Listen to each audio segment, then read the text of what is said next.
Welcome to part 55 of Learn Languages. In our last lesson, we learned the first conditional. Today, we're learning the second conditional. This is the grammar of dreams and imagination.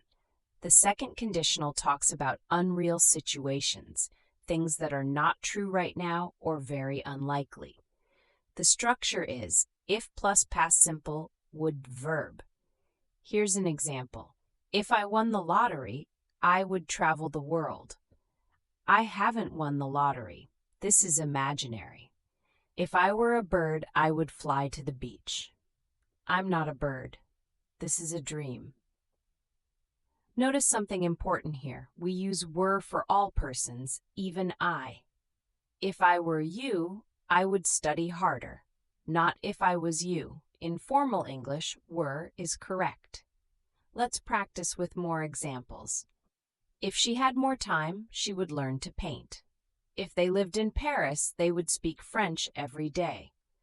What would you do if you had $1 million? The second conditional is great for making polite suggestions. If I were you, I wouldn't worry about it. Now let's compare the first and second conditionals. First conditional. If it rains, I will stay home. This is real. It might actually rain. Second conditional, if I lived on a beach, I would swim every day. This is imaginary. I don't actually live on a beach. The second conditional uses past simple, not present. That's the key to getting it right. Subscribe to Learn Languages for a new lesson every week.